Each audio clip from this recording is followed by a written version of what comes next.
Hey everyone, it's Mike here from The Art of Guitar, here with the Alex LIFESON Artist Series I've been promising for a long time. Finally able to deliver it. I'm excited because when you think of Rush, sometimes, you think of Geddy, you think of Neil, but I think Alex sometimes gets that bronze medal. He's always like the third place when most people think about Rush. And I wanted to give him some props today with this artist series, and I also wanted to bring you guys some of his techniques because you'll find that they're trickier than you might think. One of Alex's most definitive sounds is when he palm mutes single notes and makes riffs out of it. Here are 3 examples.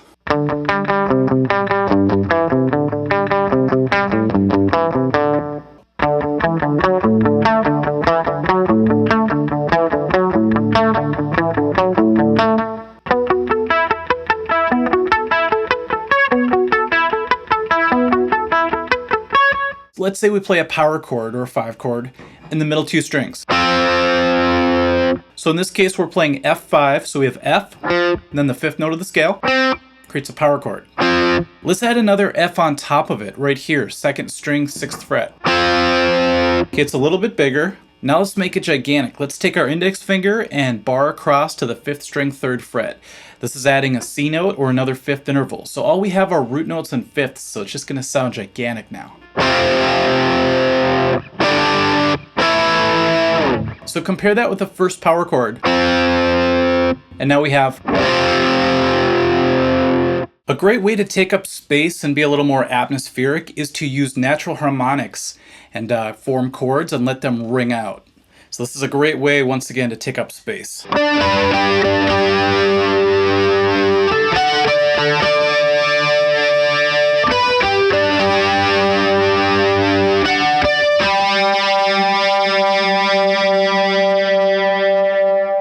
Okay, usually when you first learn guitar and you learn a scale, a lot of the times people say don't ever use scales blatantly or too obviously when you write riffs or play licks, but here's an example of when that can actually work. Isn't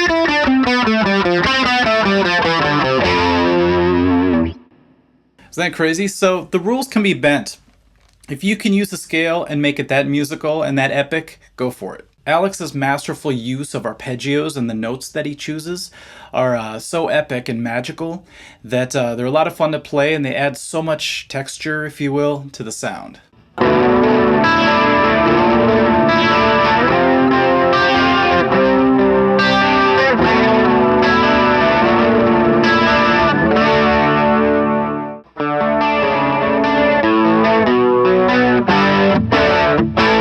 Triads are a very big part of his game, and they're a lot of fun to play as well, and if you learn what you're actually playing, it could be quite educational.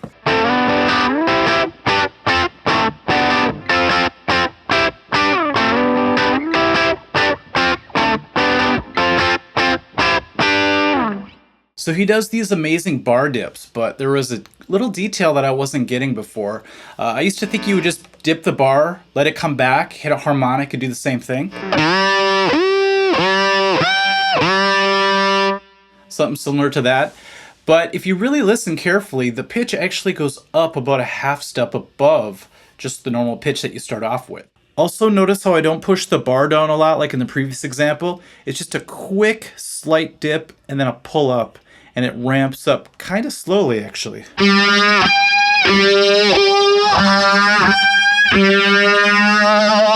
Alex isn't afraid to do pinch harmonics up on the skinny high strings. Sometimes those can be difficult to pull off, but if you do it right in the right area, you can be pretty consistent with it, but it is tricky. So they're not all going to peek through. When he plays, some of them are straight notes, other ones get that pinch harmonic sound in there. Without it, it's just not the same. One time I was trying to figure out the fast part in Free Will, and so I was looking up the tab and it was so random and all over the place, and then I watched him play it live and I noticed he just kind of goes off and goes crazy. So it becomes kind of that sporadic chaos picking that I've been talking about before, and that's where you just go off, you have a slight idea of what you're trying to do note-wise, but you just go to town and see what happens. So the general idea of what my picking hand's doing would be something like this.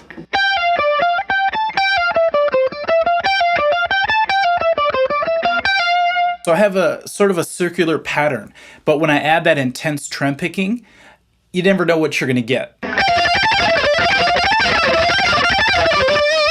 So it's not the prettiest thing you're probably ever going to hear, but it's exciting at least. A really great way to smoothen out an arpeggio riff is to add an open string to it. And when you do that, you might open yourself up to new pitch ideas that you weren't thinking of before, because sometimes if you just slip in an open string, it'll be a pitch that you didn't really think about or consider right off the bat, but it really makes it more interesting. So in this song, this intro has an open string right in the middle.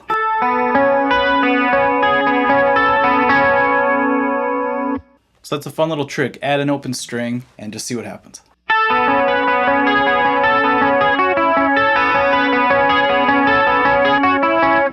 When I started to learn how to play scales, I wanted to be able to play them up one string, but it's kind of hard to just play one scale going up, one note at a time. So I learned how to group them into threes.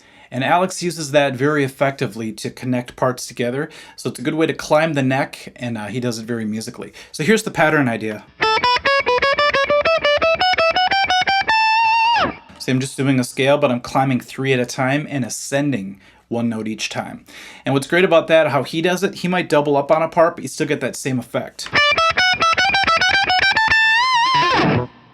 Once again, being the only guitarist in a band, sometimes you want to be able to sound bigger even when you're playing leads. So a good way to do that, at least in the studio, is to harmonize with yourself. A lot of people see the tab for this next part, and they think you could do it on one guitar, but it just doesn't work out. For some reason, sonically, it just doesn't sound the same than if you overdub another part over the top of it, or have somebody else playing along with you.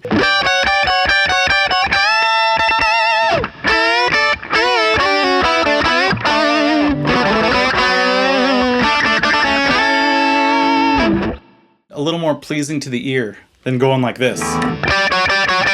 Just doesn't work. And of course, every artist series I do has unison bends, and at the end of Closer to the Heart, Alex does it in a way that really builds the ending up and causes some chaotic noise in the background, which is always great.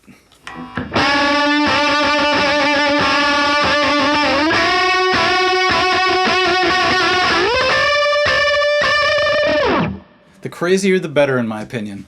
I call these push chords because as a drummer, you're always asking the band, is this part a push? That's where you would hit a little before the 1 beat. And in this case, it's going to be the and of the 4. And so the very first hit I do is actually on the 1, but the rest of them are going to be push chords. And I'll count it out loud so you can hear what I'm thinking, and you're going to see how it could cause confusion if you're really used to playing on the 1 beat, which most of us are. 1, 2, 3, go! 1, 2, 3, 4, 1, 2, 3, 4, 1, 2, 3, 4, and 1, 2, 3, 4, 1, 2, 3, 4. So isn't that weird going 1, 2, 3, 4, and? It could throw you off a little bit if you're not used to it. As someone who plays synthesizers, I love the sound of modulation, and a synth can do a type of vibrato that is really hard to do on the guitar with your fingers.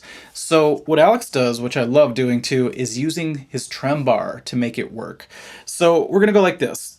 Isn't that weird? It's a vibrato, but we call it a trem bar.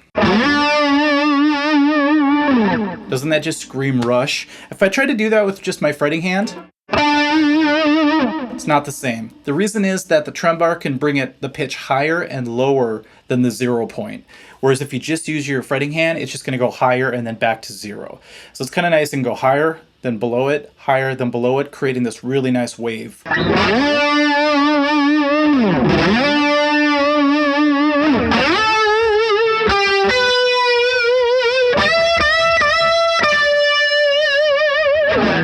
You could use your wah pedal as a filter if you just engage it a little bit, and it makes riffs sound a little more exotic.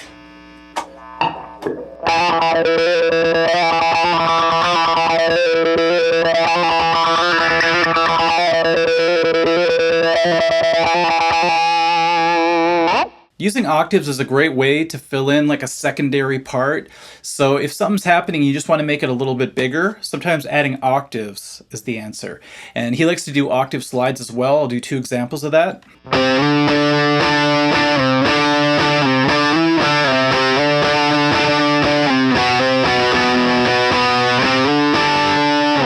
So So just by adding that to the chorus, it's kind of cool because the first time through the chorus, it's not there. Then when it comes in, you could tell it thickens up and it just sounds a lot more musical. Here's how he uses it in one of my favorite Rush songs of all time, Subdivisions.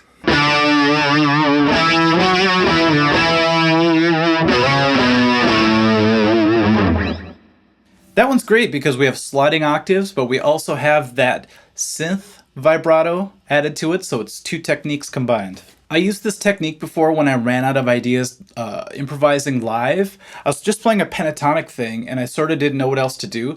So I started just to follow the groove and gallop, almost like a rhythm player, but with single notes, so it became a lead. And he does this very effectively a lot. So here's an example of it.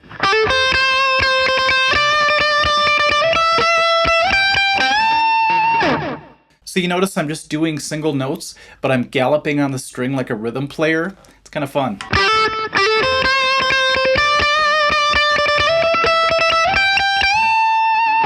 It's not exactly what he does, but it's in the ballpark. When I was doing it with pentatonic, I did something like...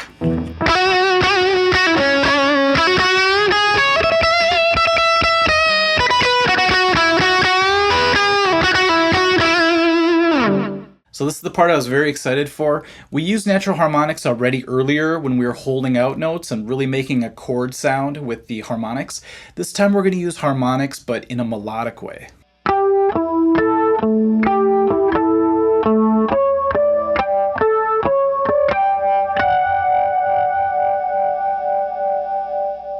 Doesn't that sound magical?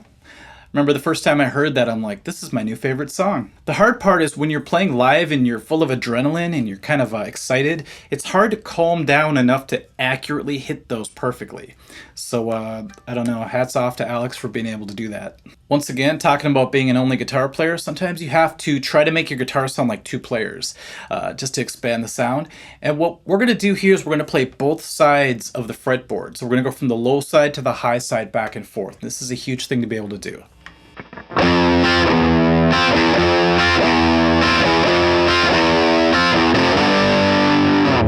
So he uses that in that example, and notice I'm jumping back and forth.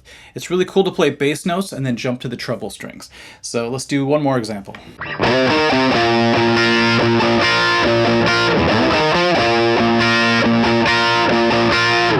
What a huge sound with just one guitar. Also, don't forget about slash chords. I learned this when I first played a D chord. I started moving it around when I was younger. That sounds great. They use it very effectively. Here's an example.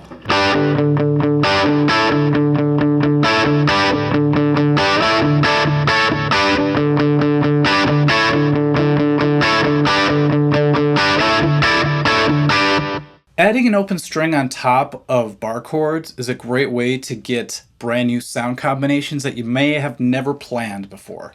So here's a great example of that. Is that nice? By adding that open B, you get that nice exotic sound out of it. Then we move to here. Little dissonance, which I like. And then back here. By the way, that took me the longest to be able to play this bar chord because you have to bar 3 strings and then lift off and avoid that B string.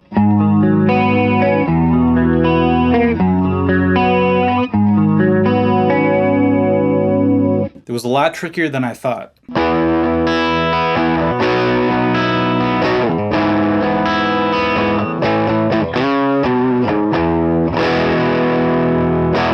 Alex is great at getting a lot from one string. So he'll be on one string and he'll just do slides and legato, maybe jump to another string and stay on that for a while. But he can get so much sound out of one string. Let's try it.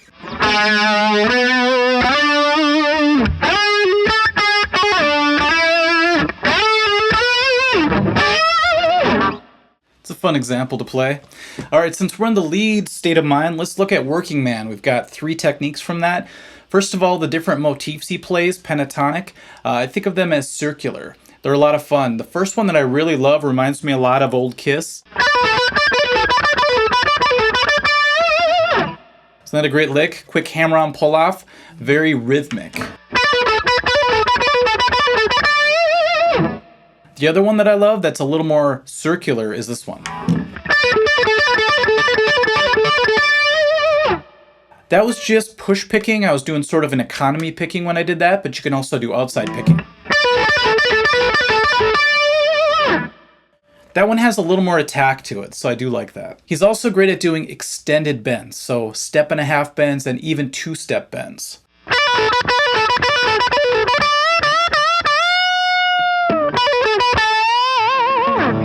So if you feel like your solo isn't really going anywhere, throw in a couple 1.5 or 2-step bends and you might surprise yourself.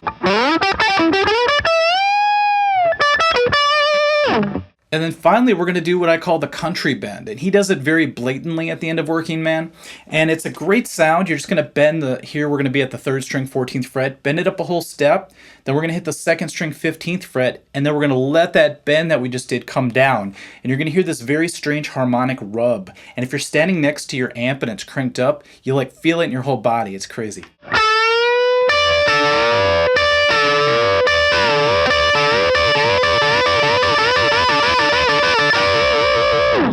You probably thought Freebird when you heard that a little bit, but that's one of my favorite ways to fill up a lot of space when I'm doing leads, is to throw in the good old country bend. All right, everyone, that was a lot of fun, a lot of work. My fingers are dead. There's so many techniques, and they're very demanding of your fingers right away if you're not used to them.